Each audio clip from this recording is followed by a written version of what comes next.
Tener un entendimiento no bíblico del evangelismo puede llevarte al desánimo. Esto es algo que sin duda todos en un punto u otro de nuestra vida cristiana llegamos a enfrentar. Por ejemplo, si crees que al predicar tienes la garantía de que todos van a creer, que puedes estar orando, buscando vivir una vida piadosa, pero cuando predicas no todos creen, puedes desanimarte y hasta verte tentado a cambiar el mensaje o hasta pensar que tu estilo de evangelismo es el que determina los resultados. Esto es común cuando tenemos cónyuges no creyentes, hijos no creyentes, seres queridos, y en nuestro amor, en nuestro anhelo de que vengan a los pies del Señor, tenemos algún malentendido y pensamos, bueno, si oro o vivo o hago tal o cual o sigo esta o aquella técnica, obviamente no bíblica, está garantizado que van a creer. Y cuando no creen nos desanimamos y pensamos que estamos haciendo algo mal, que el mensaje quizá necesita de alguna manera ser alterado, ser mejorado. Pero debes entender que hay ocasiones en las que puedes evangelizar. Parece que alguien recibe con gusto el evangelio por un tiempo, pero después puede rechazarlo y hasta ser hostil. Pero a pesar de esto, Dios usa su palabra para transformar las vidas de aquellos que realmente creen. Así fue el caso, recuerdan, con el Señor. Tuvo 12 apóstoles, 12 discípulos. Judas recibió aparentemente por un tiempo, durante 3 años, el evangelio. Sin embargo, lo rechazó al grado que llegó a ser hostil y él mismo fue el que incitó la traición y la entrega de nuestro Señor mismo. Pero en medio de esa hostilidad, 11 creyeron realmente. Y es vital entonces que tengas un entendimiento bíblico, que comprendas lo que la Biblia dice acerca del evangelismo, para que no tengas expectativas o ideas románticas, y cuando esas expectativas no se cumplen, te desanimes y hasta te veas desanimado, desalentado para seguir evangelizando, o que llegues a tener ideas no bíblicas como cambiar el mensaje. Esto debe alentarte a predicar a pesar de la hostilidad. Vivimos en un mundo que odia el evangelio. El Señor mismo dijo, en el mundo tendréis aflicción. Los van a perseguir, los van a aborrecer por causa de mi nombre, del evangelio, y predicamos y todo es color de rosa, y cuando las cosas no salen como nos gustan, olvidamos las verdades bíblicas o muchas veces las ignoramos y nos desanimamos, nos sorprendemos, llegamos a pensar que Dios nos falló. Pero obviamente esa es una manera de pensar equivocada, no bíblica.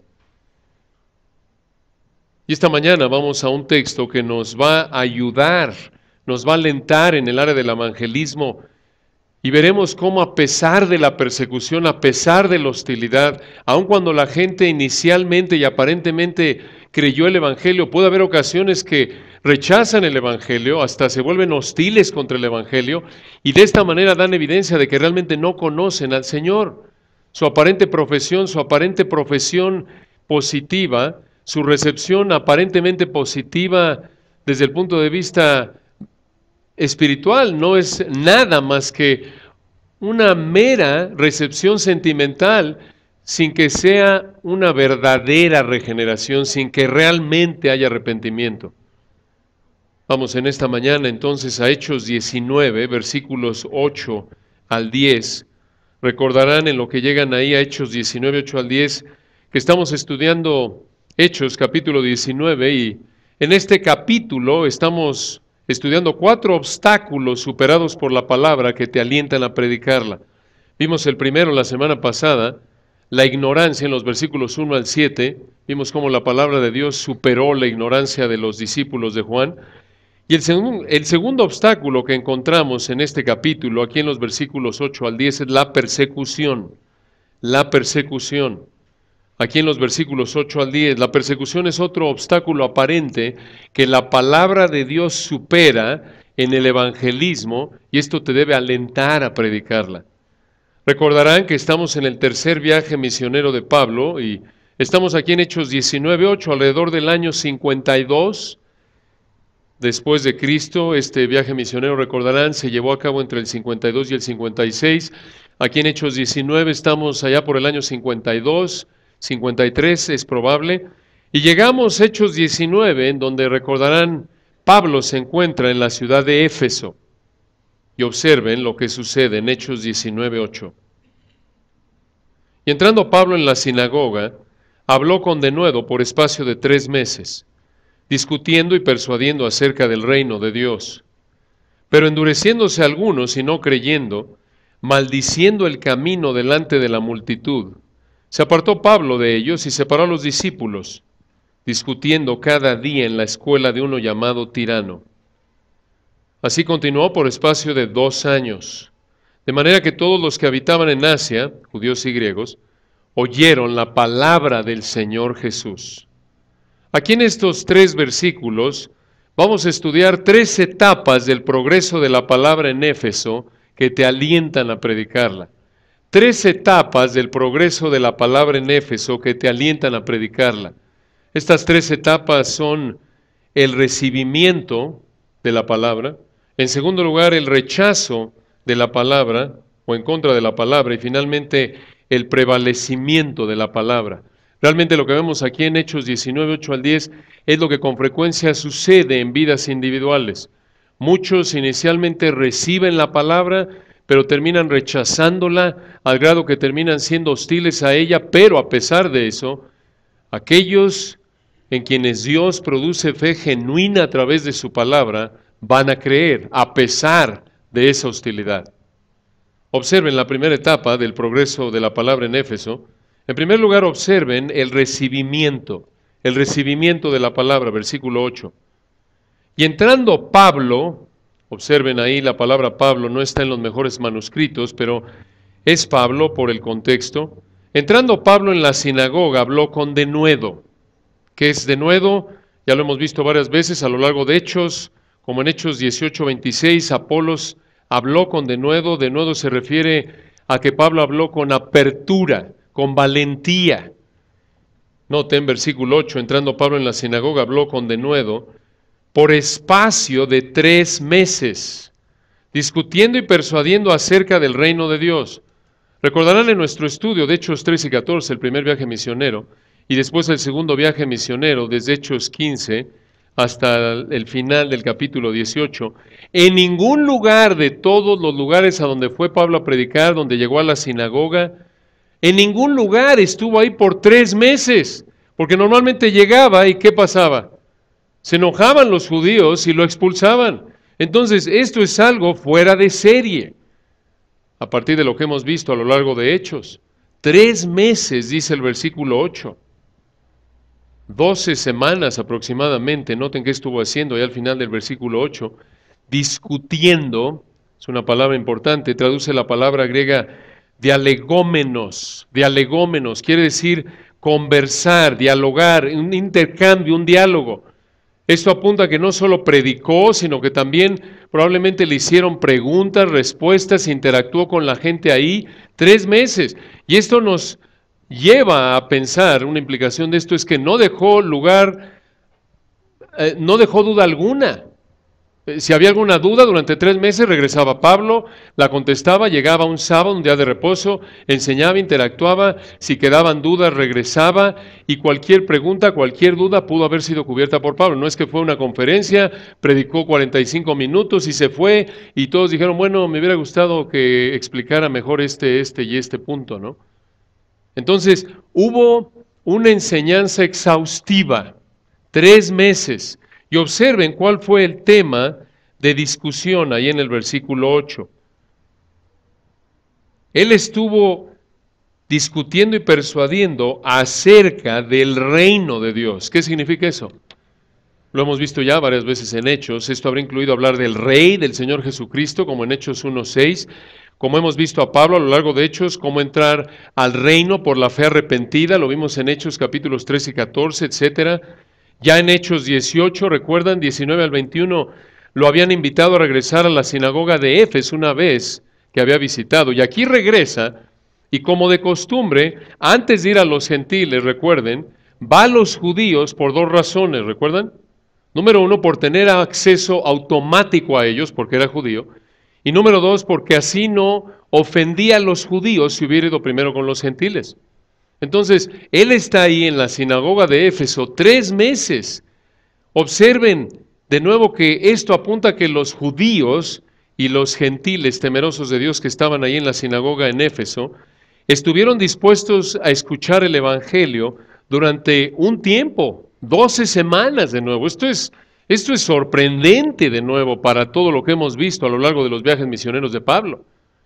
Es probable que muchos de ellos profesaron fe en el Señor, no lo sabemos, pero por lo menos mostraron una aceptación positiva.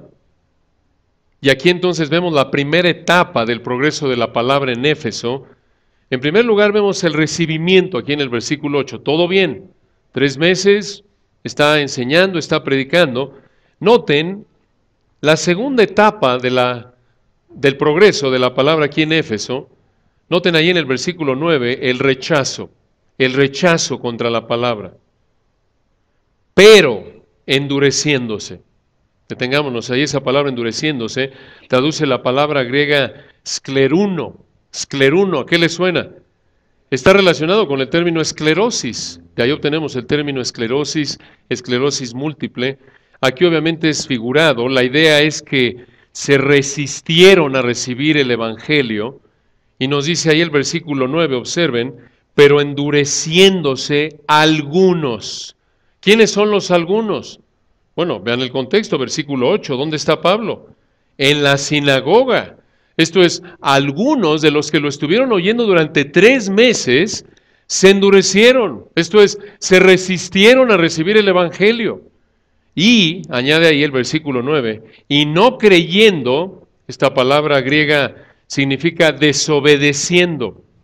Y aquí en el griego es un tiempo imperfecto, se refiere a una acción progresiva en el pasado, esto es, persistían en ser desobedientes. Mucha atención.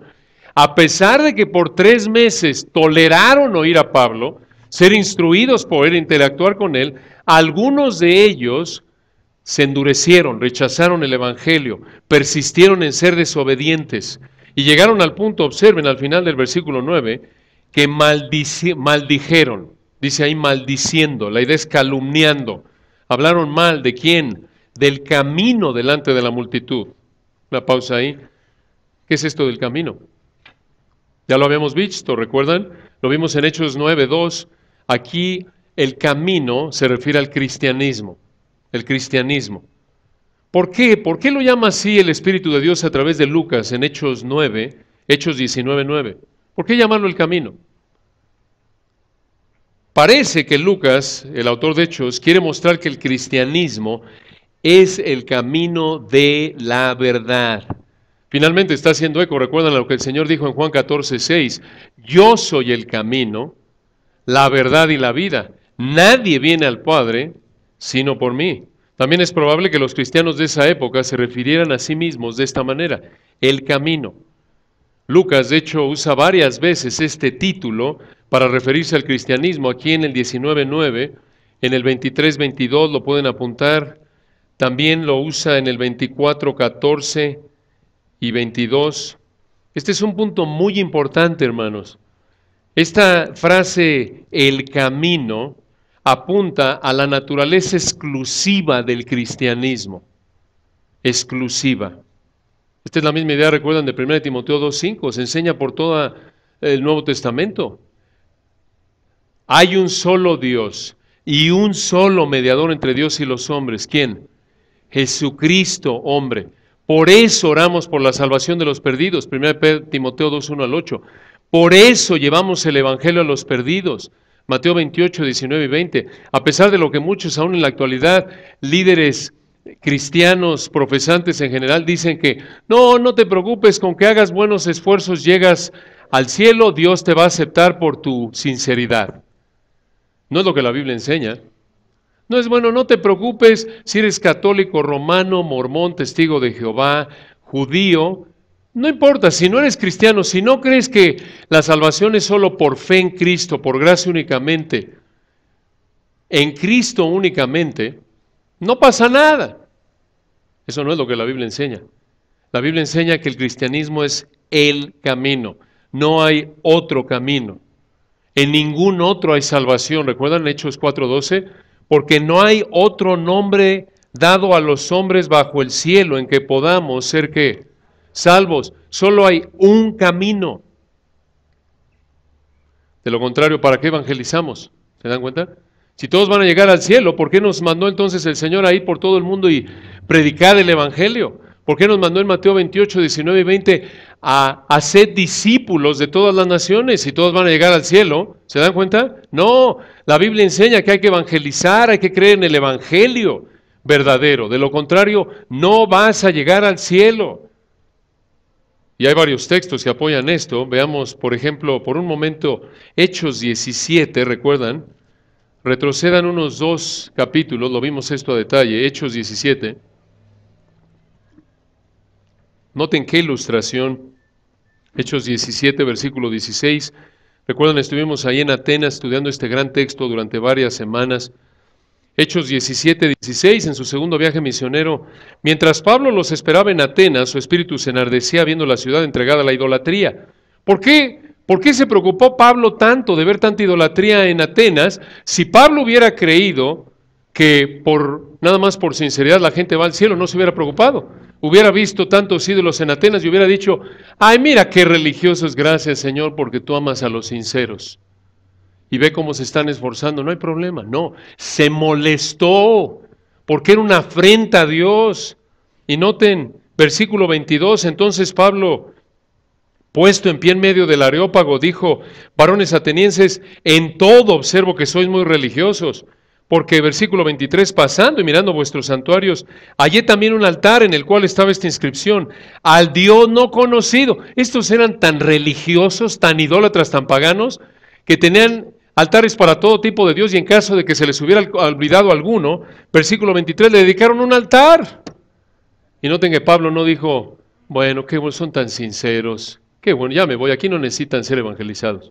No, les predica el Evangelio y concluye, noten, versículo 30, pero Dios, Hechos 17:30, habiendo pasado por alto los tiempos de esta ignorancia, ahora manda a todos los hombres en todo lugar que se arrepientan.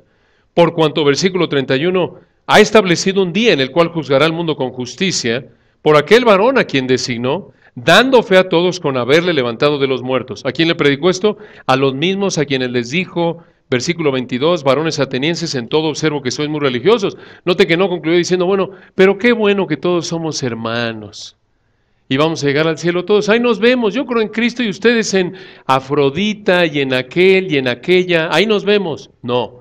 ¿Se dan cuenta? Los llamó al arrepentimiento. ¿Por qué? Cerró con una advertencia a su presentación del Evangelio diciendo, si no se arrepienten de su idolatría, van a ser juzgados por el Señor Jesucristo. Allá adelante en el capítulo 1 de Romanos, en un pasaje conocido, acompáñenme, de nuevo simplemente para recordar este asunto de la exclusividad del Evangelio. Cuando pensamos en la exclusividad del Evangelio, hermanos, no es un asunto de orgullo, no es un asunto de crueldad por parte de Dios, es un asunto de que Dios es el creador y Él determina cómo se revela y cómo le da acceso, si quiere darle acceso, porque eso es según su beneplácito y así fue, en su gracia a pecadores que no merecen nada más que el infierno. Él ha escogido revelarse en su palabra y revelar cómo es que llegan a Él. Y desde el Antiguo Testamento, como lo estábamos viendo a las 9 de la mañana en Éxodo, recuerdan, el tabernáculo apuntaba que no podían los israelitas acercarse a él a menos de que hubiera muerte, porque un pecador no puede acercarse al Dios Santo a menos de que alguien muera, porque el pecador ha pecado y la paga del pecado es ¿qué? Muerte. ¿Se dan cuenta? No les dijo a los israelitas, bueno, aquí está el altar del holocausto, ahí traen sus sacrificios, y si alguno de ustedes no tiene ganas, pues miren, entren por la parte de atrás directo al lugar santísimo, y ahí me lo dejan, yo lo acepto, porque son sinceros. ¿Se dan cuenta? No es así. El Dios del universo le da el privilegio al hombre caído, pecaminoso, que ama su pecado, de conocerlo, siempre y cuando sean los términos que Dios ha establecido. Y por eso dice Romanos 1, versículo 18, porque la ira de Dios se revela desde el cielo contra toda impiedad e injusticia de los hombres que detienen con injusticia la verdad. ¿Qué verdad? Versículo 19, porque lo que de Dios se conoce les es manifiesto, pues Dios se lo manifestó, esto es, Dios se ha revelado a sí mismo, ¿a través de qué? Versículo 20, la creación, porque las cosas invisibles de Él, su eterno poder y deidad, se hacen claramente visibles desde la creación del mundo, siendo entendidas por medio de las cosas hechas, de modo que no tienen excusa. Todo ser humano sabe que Dios existe, porque Dios se ha revelado en la creación, y Romanos 2, 14 y 15 dice que es a través de la conciencia. Pero esta es la revelación general. La revelación general no es suficiente para salvar a nadie. Tienen que oír el Evangelio, porque otra vez, Hechos 4:12, no hay otro nombre bajo el cielo dado a los hombres en que podamos ser salvos. La creación general es suficiente para hacer que el ser humano sea culpable, no tenga excusa, cuando si muere sin Cristo, al estar delante del trono, gran juicio del trono blanco en Apocalipsis 20, no puede decir, yo no supe de ti, sí sabías de mí. Conciencia y creación, pero no quisiste buscarme, sino que preferiste tu pecado y vas al infierno eterno. Entonces Dios en su gracia se revela al hombre a través de la creación, pero versículo 21, habiendo conocido a Dios, esto es, sabiendo que Dios existe. Recuerden, el ateo es el que dice que Dios no existe, lo ha hecho por decisión deliberada, no es falta de información, es amor a su pecado. Recuerden, Salmo 14:1, dice el necio, no el no informado, dice el necio en su corazón, no hay Dios. Versículo 21, pues habiendo conocido a Dios, ¿qué es eso? Que lo habían conocido como Salvador, no, lo conocían como Creador, versículo 20. Entonces, versículo 21, habiendo conocido a Dios, no le glorificaron como a Dios ni le dieron gracias. Esto es, no vinieron a Él en arrepentimiento, fe, buscándolo, pidiendo misericordia como el publicano de Lucas 18, Dios se propicio a mí pecador, no. En lugar de eso, versículo 21, se envanecieron en sus razonamientos y su necio corazón fue entenebrecido. Esto es, rechazaron la verdad de Dios e inventaron un Dios con el que estuvieran cómodos y sistemas religiosos para apaciguar su conciencia. Y versículo 22, profesando ser sabios, se hicieron necios. Sistemas religiosos, ideologías. Versículo 23, ¿cómo se ve esta necedad, este rechazo del ser humano hacia Dios? Versículo 23, cambiaron la gloria del Dios incorruptible en semejanza de imagen de hombre corruptible, de aves, de cuadrúpedos y de reptiles. ¿Qué es eso? Religión falsa. Cualquier sistema de religión, escucha esto, que no se alinea con lo que Dios ha revelado de sí mismo en su palabra, es una expresión de rebelión contra Dios. No es una expresión de alguien que sinceramente está buscando a Dios. Puede haber alguno por ahí, claro, y si es así como el etíope, ¿recuerdan? El eunuco etíope en Hechos 8, o Cornelio en Hechos 10, que realmente estaban buscando a Dios en base a la revelación general que Dios hizo de sí mismo en la creación y en la conciencia. Si es así, entonces Dios les va a hacer llegar el Evangelio, como al eunuco y a Felipe. Pero toda expresión de religión que no busca venir al Dios del universo, el creador del universo, revelado en su palabra, el Dios de Abraham, Isaac y Jacob, el Padre del Señor Jesucristo, cualquiera que sea ese concepto de Dios, que no sea ese, todo aquel que busque acercarse a Dios de manera diferente, como Él se ha revelado a sí mismo, ¿cómo? Solo a través de Cristo, solo a través de una fe arrepentida, solo por gracia únicamente. Cualquier alteración de eso es una expresión de orgullo, de idolatría por parte del ser humano. Muestra que no quiere someterse al Dios del universo tal como se ha revelado y tal como Él ha establecido que debes venir a Él. Es una expresión de orgullo. ¿Se dan cuenta? Somos las criaturas y nosotros decimos, no me gusta. No, yo voy a inventar. No eres así, vas a hacer así. Y vas a hacer de tal manera que me guste, que acomode ciertos pecados, y voy a llegar a ti de esta manera para exaltarme a mí mismo. Es la misma idea, noten del versículo 24. Por lo cual también Dios los entregó a la inmundicia, esto es, Dios los juzga, Dios quita el refreno de que Él en su gracia concede al ser humano para que no se involucre en más pecado, quita el refreno, los entrega a su pecado, versículo 24, porque lo rechazaron a Él, en las concupiscencias de sus corazones, de modo que deshonraron entre sí sus propios cuerpos. El ser humano, noten la inmoralidad, la tendencia inmoral, la tendencia a la inmoralidad sexual que tiene el ser humano, es una expresión, noten, de su pecaminosidad, su rebelión contra Dios. Dios es una expresión del juicio de Dios contra ellos. Y noten, ¿por qué lo hizo? Versículo 25, ¿por qué Dios los juzgó así? ¿Por qué Dios quitó el refreno en su gracia común para que la gente no se entregara a inmoralidad sexual. Versículo 25. Ya que cambiaron la verdad de Dios por la mentira, honrando y dando culto a las criaturas antes que al Creador, el cual es bendito por los siglos. Amén. Impresionante, ¿no es cierto? Y estas ideologías, en lugar de venir a Dios como Dios ha revelado, como Él lo ha establecido, la gente busca ideologías falsas. Puede ser que su ídolo sea, si no es una religión falsa, puede ser su trabajo, su cuerpo, cualquier concepto para aquello, para lo que vive y está dispuesto a pecar para tenerlo. Eso es un Dios falso. Esa es una expresión de rebelión. Y eso muestra que la gente va camino al infierno.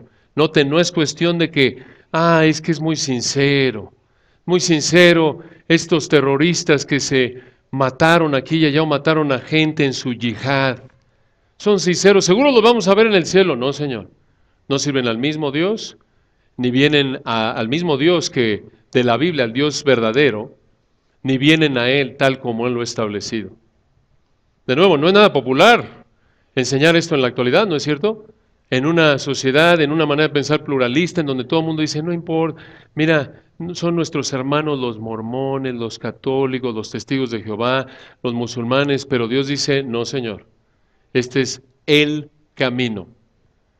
Y hay un solo Dios, 1 Timoteo 2:5, y un solo mediador entre Dios y los hombres, Jesucristo hombre.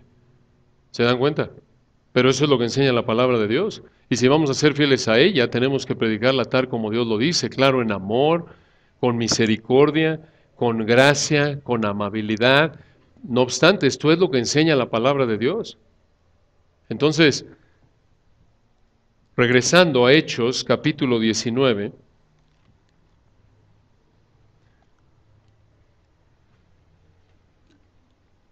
estos judíos, el versículo 8, durante 3 meses oyeron la palabra.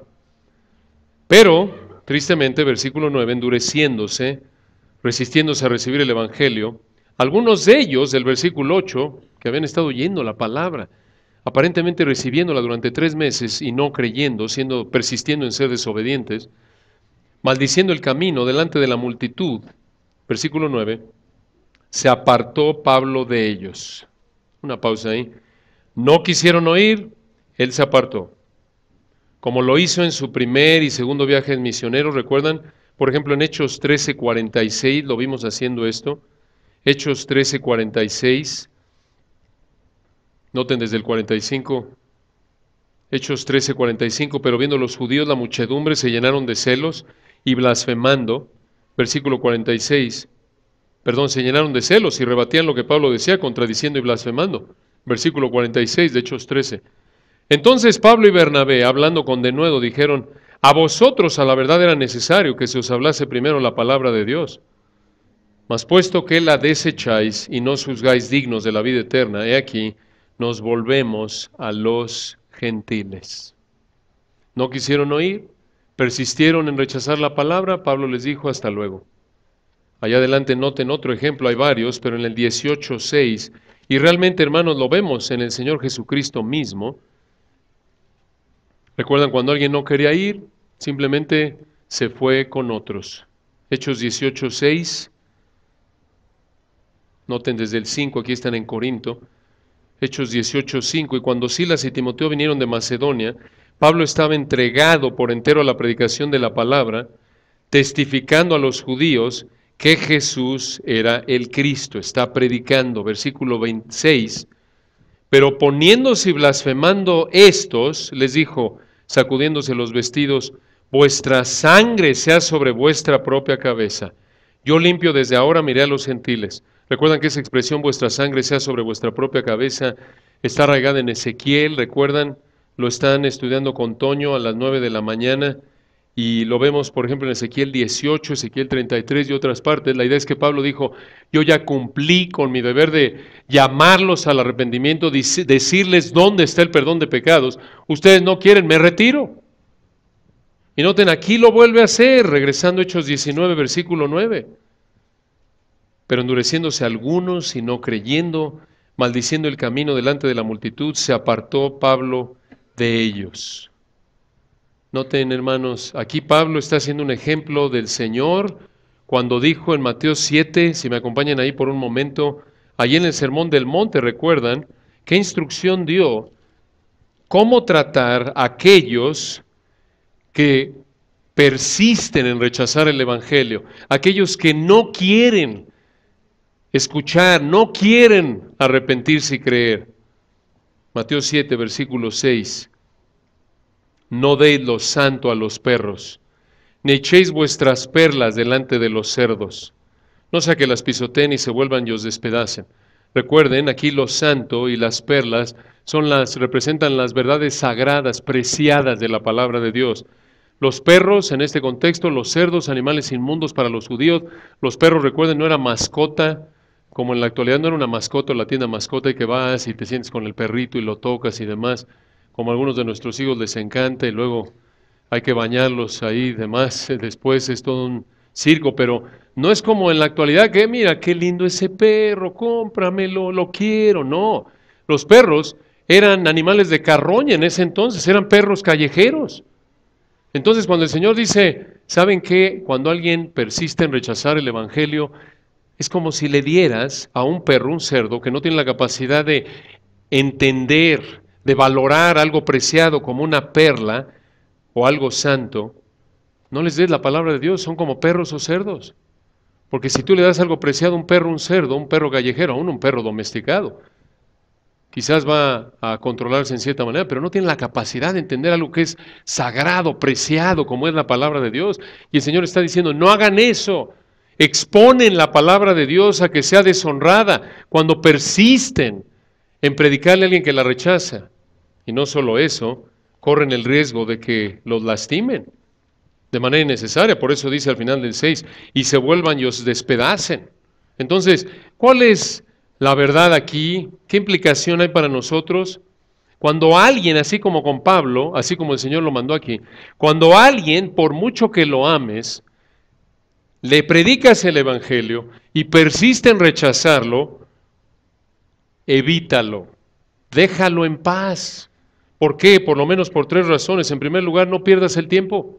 Es una pérdida de tiempo. No es que la palabra de Dios es viva y eficaz. Sí, claro, pero en ese momento Dios no quiere abrirle el entendimiento. No pierdas el tiempo, busca a alguien que quiera oír. Otra razón por la que debes evitar a aquellos que no quieren, persisten en rechazar el Evangelio. Número 2, no des ocasión a que el nombre del Señor sea deshonrado. Yo recuerdo hace años con un tío que quiero mucho y le insistíamos y de plano llegó al punto que empezó a blasfemar. Y es ofensivo y es terrible. Entonces, no expongas el Evangelio al Señor eso. Entonces, evita los que persisten en rechazar, en primer lugar, porque es una pérdida de tiempo. En segundo lugar, porque expones al Señor y a su palabra deshonra. Y en tercer lugar, como lo vemos en Mateo 7:6, te expones a peligro innecesario. Nada de que, bueno, es que le estuve predicando a mi familiar, a mi compañero de trabajo y me soltó un golpe. Oh, soy bienaventurado. Porque me pegaron. Ahora sí siento cómo se sentían los apóstoles, Pablo. Y le preguntas más, sí, te soltó un golpe. Bueno, es que ya me había, y cuéntame más de eso. Sí, es que ya me había dicho que no le predicara, llevo un año diario diciéndole, ya llevo un año diciéndome que no le predique y me soltó un golpe. Gloria a Dios, soy perseguido por causa de la justicia. No, eres perseguido por necio, por imprudente. ¿Te das cuenta? ¿Cómo no ya está hasta acá el hombre de ti? Y ya te había dicho que pararas, pero tú seguiste. ¿Te das cuenta? Entonces no te expongas a peligro innecesario. Digo, si tienes un complejo de mártir que realmente puede estar más bien arraigado en una actitud de orgullo, que quieres pararte el cuello para decir, sufrí por causa del Evangelio. No seas necio, eso no es sufrir por causa del Evangelio. Eso es sufrir por ser alguien pecaminoso, por ser alguien necio, alguien obstinado, alguien imprudente, alguien no amoroso. Si ya te dijeron que no, ya para. Sea tu esposo, sea tu hijo, sea tu compañero de trabajo, quien sea. Es que anhelo que venga a los pies de Cristo. Bueno, ora por él. Pablo anhelaba, noten, no odiaba a los judíos, los dejó ahí, no querían oír, pero recuerdan cuánto los amaba Pablo. Véanlo en Romanos 9. Romanos 9, ¿Qué hizo Pablo? Sí, se fue en muchas ocasiones de los judíos, ¿recuerdan? Pero no quiere decir que los odiaba. Cuando vemos en Hechos 9:1 que dice que se apartó Pablo de ellos, no quiere decir que los odiaba, los seguía amando, nada más que ya no perdió el tiempo en ellos. No expuso al Señor a que fuera blasfemado, no se expuso a peligro innecesario, todavía los amaba. ¿Cómo sabemos? Romanos 9:1 y 2, ¿recuerdan? Observen lo que dice en Romanos 9:1.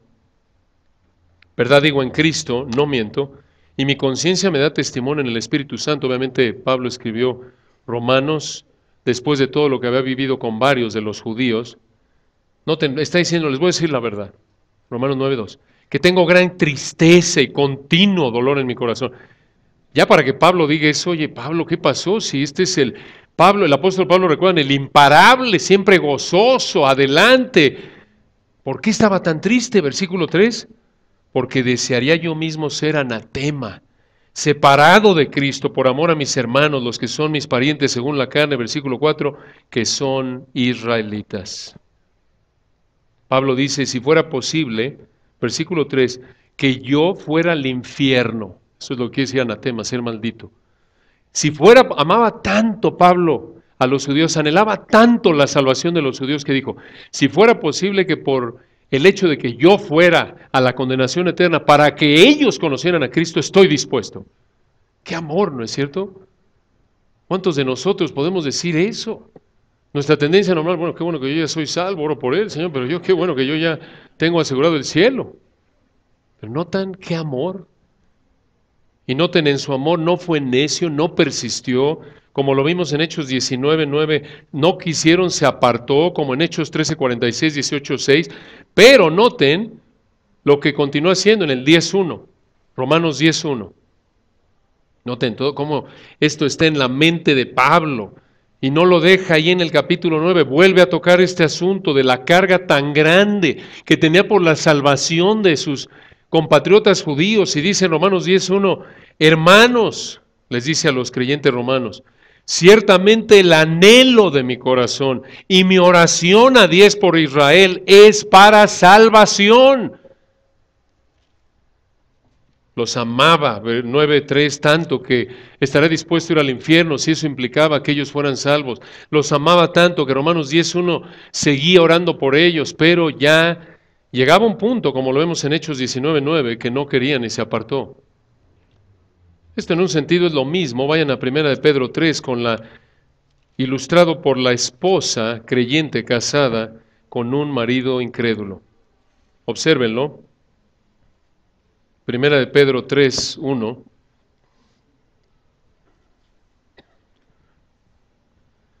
1 de Pedro 3:1, y aquí el texto es un gran texto, un gran consuelo para aquellos que son mujeres cristianas con maridos incrédulos, o en el versículo 7, maridos creyentes casados con esposas incrédulas, por el contexto, véanlo. 1 de Pedro 3:1. Por cierto, hermanos, esto también se puede aplicar si eres un cónyuge creyente siendo fiel al Señor y tu cónyuge profesa ser creyente también, pero está siendo desobediente en algún área. Así es como tratas esto. Eres una esposa que está buscando ser fiel al Señor, tu esposo es un tirano, aunque dice que es cristiano, no es amoroso, es orgulloso, así es como lo tratas. Igual tú como marido, eres un marido creyente y tu esposa profesa ser creyente también, pero es una mujer rebelde y que vive para el mundo. ¿Cómo tratas eso? 1 de Pedro 3:1. Asimismo vosotras mujeres, ¿asimismo qué? Asimismo, 2:13. Por causa del Señor, someteos a toda institución humana, a todos, al rey como a superior, a los gobernadores, versículo 14. Se somete todo ciudadano al gobierno, versículo 18, los empleados, versículo 18, están sujetos con todo respeto a vuestros amos, no solamente a los buenos y afables, sino también a los difíciles de soportar. Una buena respuesta para la idea de las huelgas. Este versículo, creemos, rechaza las huelgas. No importa que sea un tirano, tu jefe, te sometes a él de acuerdo con el versículo 18. ¿Quieres un buen ejemplo? Versículo 21, pues para esto fuisteis llamados. Dices, oye, es que mi gobierno es injusto, mi jefe es injusto, es un tirano, explotador. Versículo 21, pues para esto fuisteis llamados. ¿Para qué? Versículo 20, pues qué gloria es, si pecando sois abofeteados y lo soportáis. Mas si haciendo lo bueno sufrís y lo soportáis, esto ciertamente es aprobado delante de Dios. Si eres un hombre, una mujer de Dios en tu empleo, en tu ciudad, y te trata mal tu jefe, tu gobierno, gracias a Dios. Versículo 21, para esto fuisteis llamados. Ejemplo supremo, 1 Pedro 2:21, porque también Cristo padeció por nosotros, dejándonos ejemplo para que sigáis sus pisadas. Versículo 22, el cual no hizo pecado, ni se halló engaño en su boca. El hombre, el Dios hombre perfecto, versículo 23, fue, versículo 23, maldecido, padecido, fue objeto del trato injusto de un gobierno, de un sistema religioso. ¿Y qué hizo? Se rebeló, levantó el partido cristiano romano en... No. A huelga, vamos a tomar las calles de Roma, marchas. No. ¿Qué hizo? Versículo 23, cuando le maldecían, no respondía con maldición. Cuando padecía no amenazaba. Pudo haberlo hecho el Dios del universo. Vas a ver cómo te va a ir en el infierno, chiquito Herodes, si no te arrepientes. Nada. Versículo 23, sino encomendaba la causa al que juzga justamente. ¿Qué es eso? Confiaba en Dios. Tienes un gobierno injusto, versículo 13, un amo que te trata mal, versículo 18, tú, versículo 20, haz lo bueno. Versículo 23, encomiéndate a él recordando a tu Señor, quien, siendo perfecto, sufrió un trato injusto y se sometió. 3:1, asimismo vosotras mujeres, ahí está, ahora sí, asimismo esposas, no importa que sea un tirano, injusto, dictador. 3:1, ¿es un incrédulo aquí? Asimismo vosotras mujeres estad sujetas a vuestros maridos, te sometes a él, siempre y cuando no te pida pecar. Para que también, noten, los que no creen a la palabra, esto es los maridos incrédulos, se han ganado sin palabra. ¿Por qué? Por la predicación de sus esposas, por las exhortaciones continuas de las esposas, no, por la conducta, por cómo vives. Es que no sabes cómo es un Herodes, es un Pilato. Ve a tu Señor, ahí está en el texto. Te sometes, encomiendas tu causa al que juzga justamente, haces lo bueno, versículo 20, Dios te va a dar la gracia, te sometes a Él, 3:1, a menos de que te pida pecar. Versículo 2, considerando vuestra conducta casta y respetuosa. En el contexto, el respeto es ¿a quién? A ese tirano, a ese hombre, que es difícil de soportar quizás como estos amos del 2:18. Ese hombre que a lo mejor, versículo 23, te maldice, te amenaza. Versículo 2, considerando vuestra conducta casta, pura, pureza de vida, te mantienes leal a él, no te vas a buscar a otro.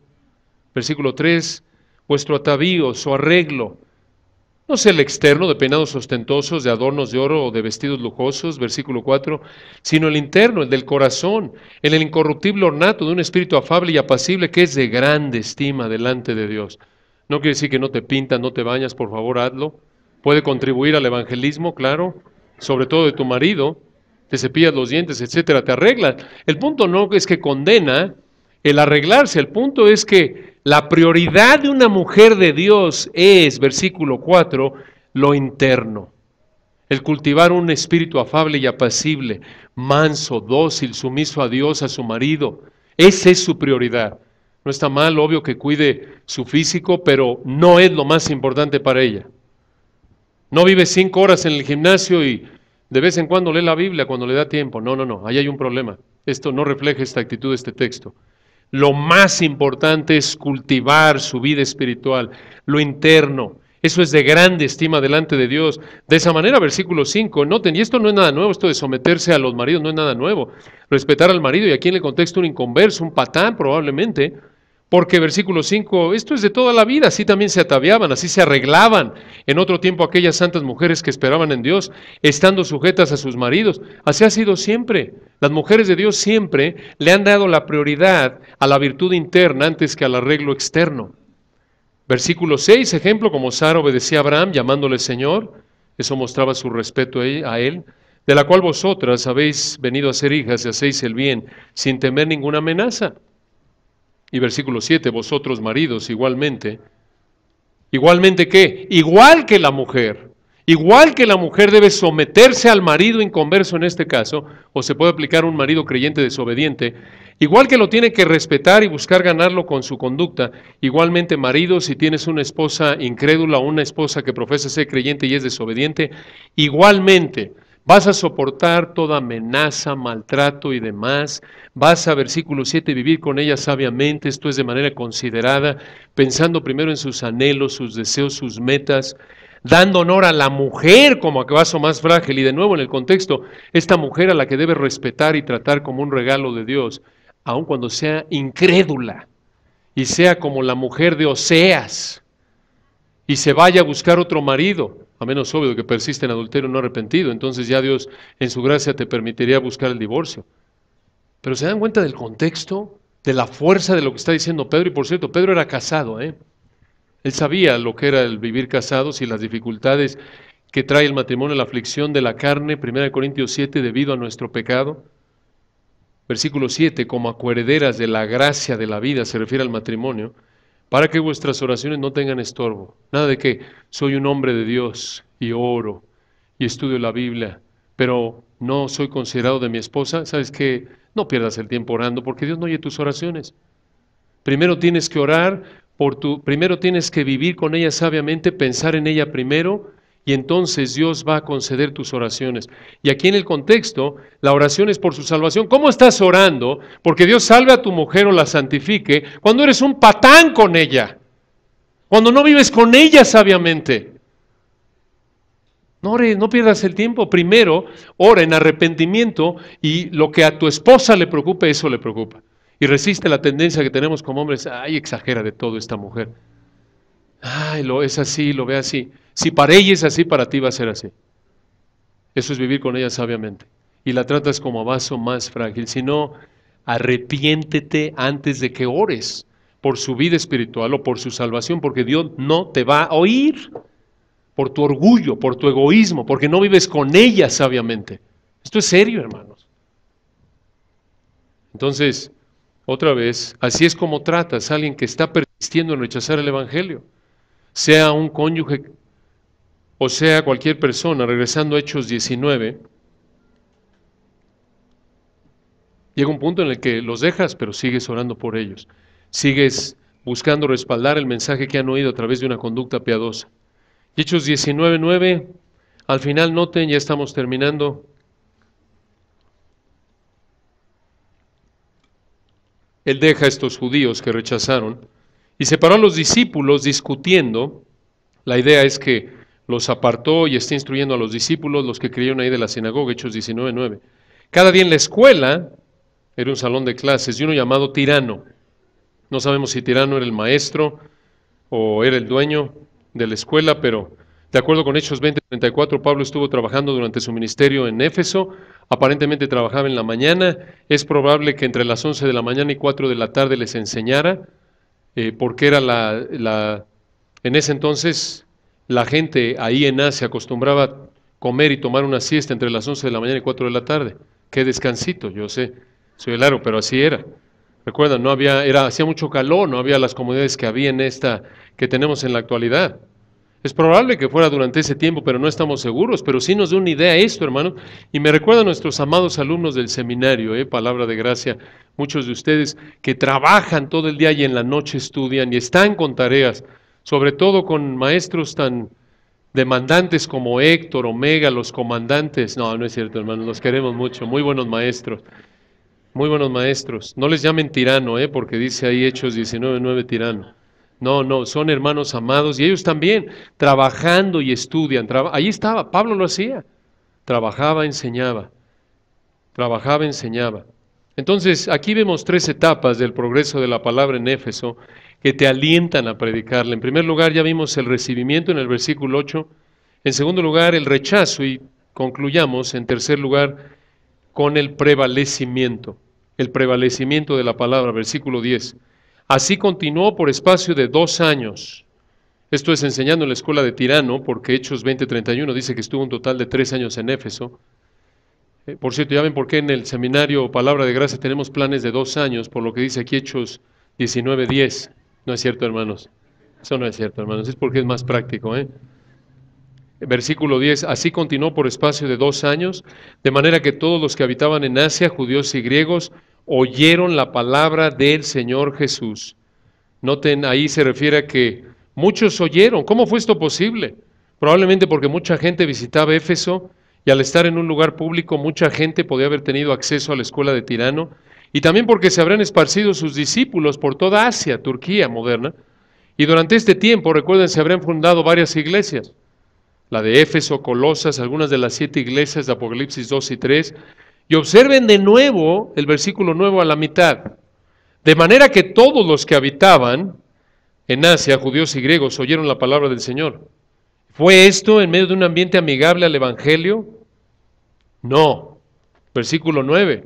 Endureciéndose algunos y no creyendo, maldiciendo el camino delante de la multitud. No. A pesar de la persecución, Dios en su gracia usó su palabra.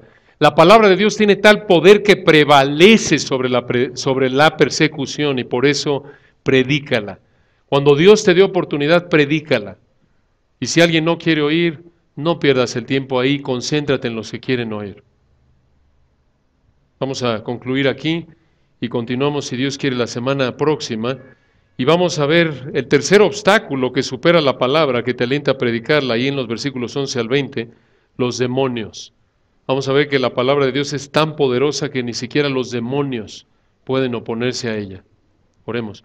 Padre, gracias por tu palabra, por esta mañana.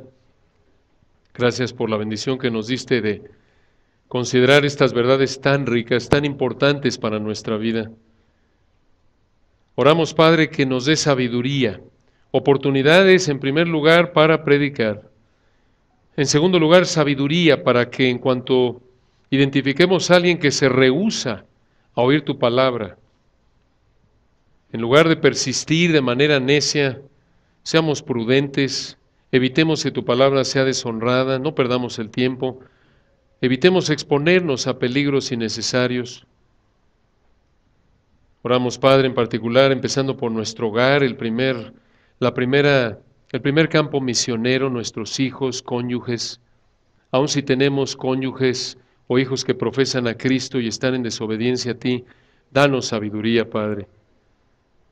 Aún en nuestro trabajo, que no olvidemos esta exhortación que hemos visto hoy en primera de Pedro 3:7, que nos concentremos en orar, en respaldar lo que predicamos por una manera de vivir santa, y que tengamos la actitud de Pablo, un amor grande por los perdidos para estar orando por su salvación.